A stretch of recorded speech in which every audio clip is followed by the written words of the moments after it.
Hey all, it's a miserable day here in the central western New South Wales. Just chilling out with an old buddy of mine here, Elvis the Pelvis. He's just popped in to hang around, just hanging out together, man. Checking out the scene. Take it away, baby. Yeah, just a random selection. Anything to. I'll start off with a few records here that you'll recognise. Some you might not. My original Blue Train.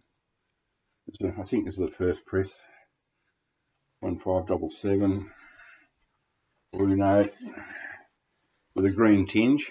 The cover's got the green tinge, which was withdrawn and then replaced a little bit later with the proper blue. It's just got a slight green tinge through it, so that means I'm pretty certain this would be a first press for that reason. The fact that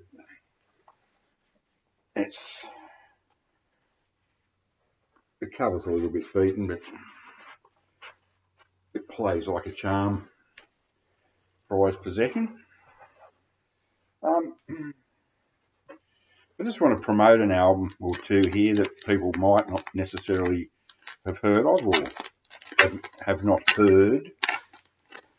This is a wonderful, wonderful, wonderful album on Rough Trade, I think. Rough Trade. Yes, the good old Rough Trade label out of England in the 70s.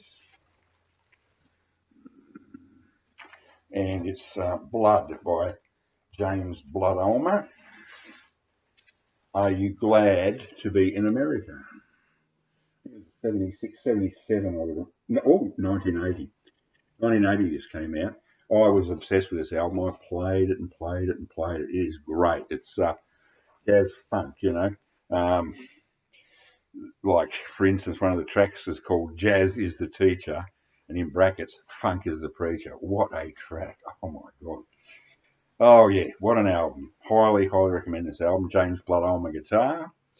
Amin Ali electric bass. Ronald Shannon Jackson drums. G. Calvin Weston drums. David Murray tenor sax. Oliver Lake alto sax. Olu Dara trumpet. And William Patterson rhythm guitar. Yeah, recorded in New York City.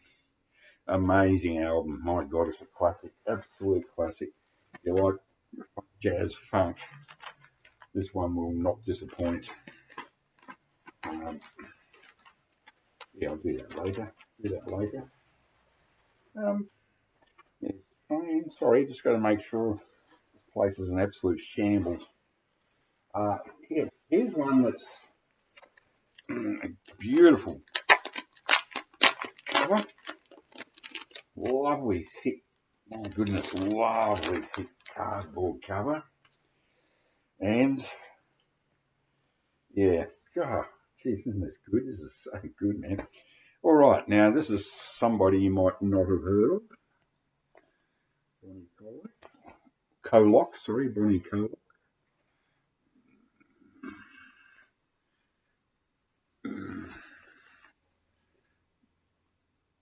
Yeah, sorry, this is a laptop. It's not very good, but it's got here Ovation Records new compatible stereo quadraphonic sound. So this is a 4-channel quadraphonic. Check it out.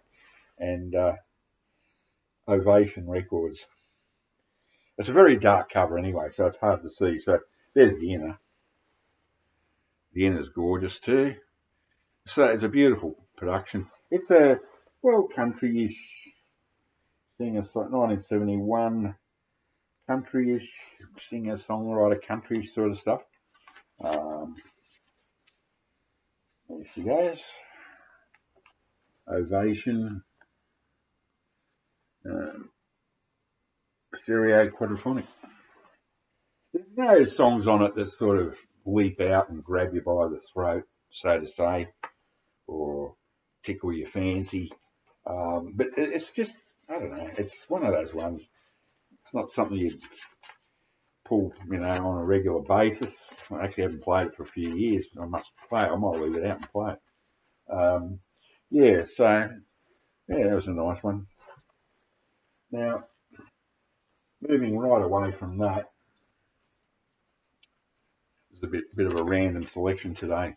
This is a reissue of an album I absolutely love. Music on Vinyl label. Would have been about 10 years ago, I think. I got this beautiful, superb reproduction. It's textured, got hardly any teeth left. I can't say textured anymore. What cover? And in Australia, this didn't have. I had the original. Didn't have the fold out, and because it's got the dog in. There's the band and with their dog posing with them. Pavlov's dog. Yeah, we didn't have the fold out. This is magnificent reissue. 2010. There you go. I said 10 years ago, so it's right. Music on Vinyl reissue. It's it's heavy, 180, 200 gram, whatever. You might recognise the song Julia or Late November. He has that ultra high pitched voice, like like Geddy. Is it Geddy Lee out of Rush or something? I'm not a big Rush fan. But the thing is, he's got one of those, very almost like a woman's voice, like the guy out of that Yes, David Surkamp, lead vocals, guitar. What I love about this is it's got everything I love from that time, that mid-70s, when things were. 75 was a pretty sad, tragic year for music. It's just before punk broke and new wave, so prog was tired and the Stones were tired. It wasn't a good year, but there were a few gems, and this is one of them.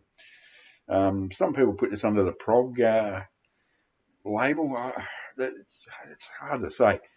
I suppose the fact that it's got Mellotron on it, but I don't know. I don't know who you would compare them to.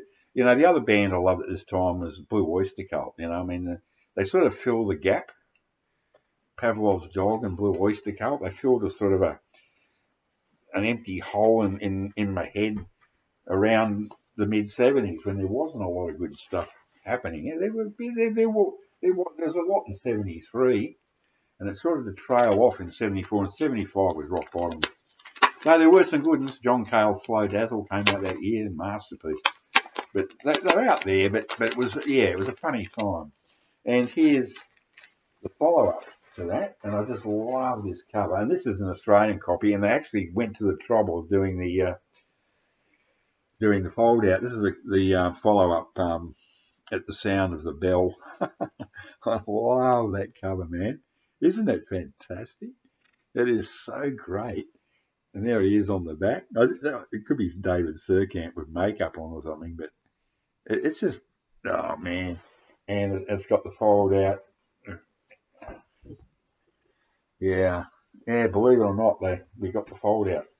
So, 76, so this is a year later. She came shining, yeah. Some good tracks on this. Great songs. Great guitar, great mellotron, great vocals. I highly recommend them if you like that sort of thing. 9 minutes, time to go. Catch you later.